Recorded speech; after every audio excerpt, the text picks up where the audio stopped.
Bismillahirrahmanirrahim. Assalamualaikum warahmatullahi wabarakatuh.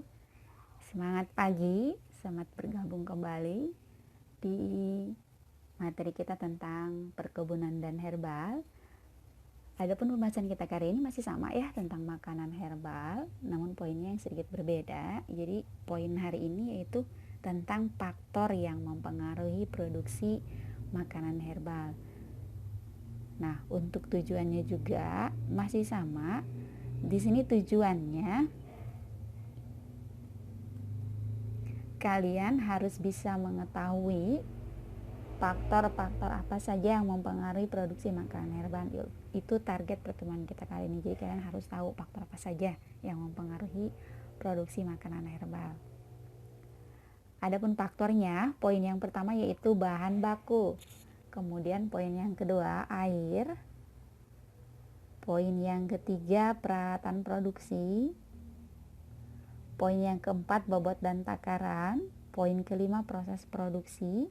Poin keenam, kebersihan lingkungan. Dan poin yang terakhir yaitu pengemasan atau penyajian. Nah, untuk lebih detailnya kita bahas ya satu-satu. Untuk bahan bakunya, bahan baku seperti apa saja sih yang jadikan pengaruh. Yang pertama, kalian harus bisa mengetahui bagian mana yang akan kalian gunakan untuk produksi herbal tersebut. Misalnya kalian ingin membuat bumbu dasar, berarti kalian menggunakan misalnya contoh buah pala, berarti kalian gunakannya itu berarti bijinya, bukan buahnya. Kalau kalian menggunakannya untuk memproduksi keripik, baru kalian menggunakan buahnya. Jadi sebelum memproduksi kalian harus mengetahui bagian tanaman mana yang digunakannya. Kemudian yang kedua, jika kalian menggunakan bahan tanaman yang subur, itu harus yang masih utuh ya, tidak boleh ada yang dimakan serangga, dan pastinya tidak busuk ataupun layu gitu. Nah, bagaimana kalau misalnya bahannya kering? Berarti kalian harus memilih juga bahan kering yang belum bercendawan dan dimakan serangga. Kalau istilah ininya mungkin bahan kering tersebut tidak kopong ya, jadi masih utuh gitu. Kemudian yang paling pasti dan paling penting, sebelum diolah bahan baku tersebut harus dicuci terlebih dahulu. Nah, untuk teknik pencuciannya berarti kalian harus menggunakan air. Nah, ini poin yang keduanya. Air yang kalian gunakan tersebut harus air yang bersih dan pastinya sehat. Kegunaan air untuk apa? Yang pasti untuk mencuci alat. Yang kedua adalah untuk membuat ramuan. Nah, ketika kalian membuat obat herbal atau makanan herbal, maka kalian harus membutuhkan air yang dididihkan terlebih dahulu atau dimasak, sehingga yang digunakan itu tersebut adalah air matang gitu. Boleh nggak sih air hangat? Boleh, berarti itu digunakan untuk penggunaan bahannya saja, bukan mencuci alatnya gitu. Kemudian yang selanjutnya, alat yang seperti apa sih yang layak kita gunakan untuk memproduksi makanan herbal? Yang pasti alat tersebut boleh digunakan alat-alat yang ada di dapur ya, misalnya kayak pisau, talenan, panci, dan lain sebagainya. Bahkan baskom pun boleh dipakai, yang penting alat yang ada di dapur saja. Kemudian alat tersebut sebelum digunakan atau setelah digunakan itu harus dibersihkan ya, supaya nantinya tidak terjadi percampuran antara masakan yang awal ya. Misalnya alat tersebut digunakan untuk memasak hewani, maka harus dicuci terlebih dahulu supaya tidak mencampuri makanan herbal yang kalian buat. Kemudian, jikalau misalnya panci yang digunakan untuk merebus itu panci yang yang boleh dilapisi email dan tidak boleh berbahan besi, ataupun misalnya boleh nggak sih dari tanah liat, itu sangat dianjurkan gitu, karena keamanannya cukup terjamin. Kenapa tidak boleh menggunakan panci yang dari bahan besi? Karena itu bisa menimbulkan endapan, bahkan reaksi antara makanan herbal dengan besinya itu sendiri, sehingga nantinya dampaknya bukan manfaat tapi merugikan ya.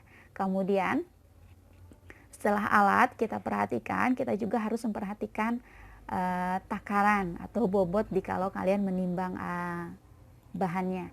Nah, untuk takaran itu yang pasti harus sesuai dengan resep ya, baik menggunakan alat ataupun menggunakan timbangan. Nah, di sini kalau menggunakan alat itu boleh menggunakan gelas, cangkir, sendok, atau misalnya kalau istilah ininya ruas jari ya, kemudian helai boleh, dan lain sebagainya.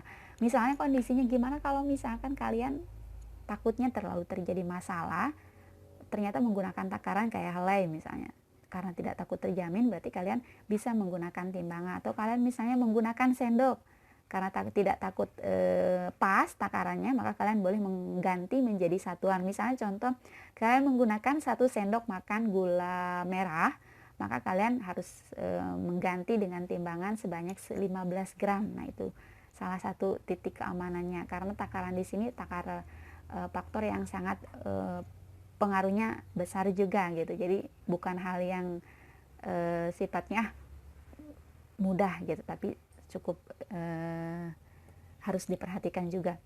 Kemudian untuk faktor yang pengaruh lainnya yaitu proses produksi, yang pastinya proses produksi harus diperhatikan. Jikalau kalian misalnya menggunakan bahan yang terlalu tebal seperti rimpang ya, maka kalian harus memotong terlebih dahulu supaya membantu proses pengolahan yang lebih cepatnya lagi, dan disesuaikanlah sesuai dengan resep menunya. Kemudian masukkan bahan tersebut ke dalam wadah dan tambahkan air sampai terendam, atau kalau misalnya ada resepnya sesuaikan dengan yang di sana, kemudian baru nyalakan api. Nah, di sini apinya bisa disesuaikan dengan kebutuhannya. Misalnya apinya kecil, berarti di sana untuk karakter rebusan yang bahannya itu bersifat tonik atau racun, sehingga nantinya kalau menggunakan api kecil itu bisa mengeluarkan tonik yang ada dalam makanan herbal tersebut.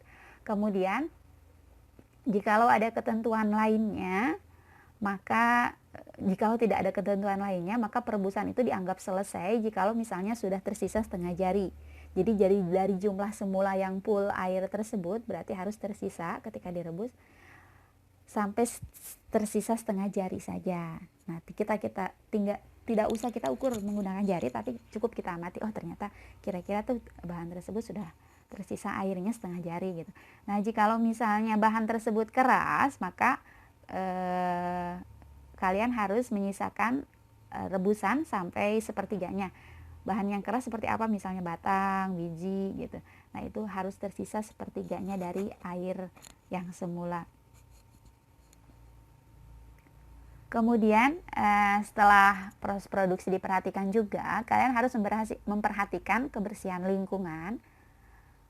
Yang pasti kebersihan lingkungan tersebut, yang pertama kalian harus menggunakan air yang matang, itu harus benar-benar bersih ya airnya tersebut gitu. Kemudian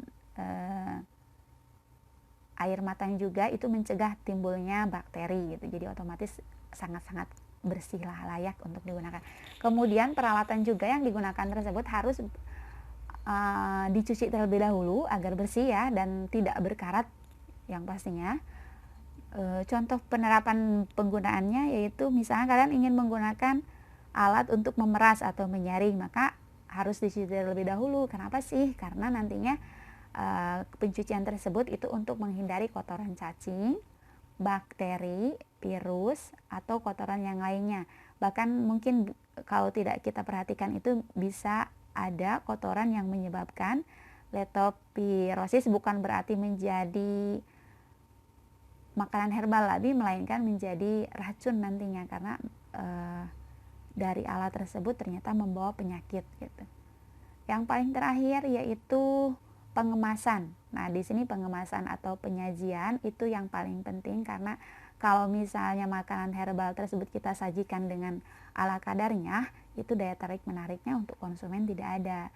Nah, untuk pengemasannya boleh menggunakan kemasan misalnya seperti gambar berikut, itu menggunakan kapsul di mana makanannya diolah menjadi serbuk ya, kemudian nanti dikemas semenarik mungkin dengan kapsul, sehingga nanti kalau misalnya kalian membuat makanan herbal yang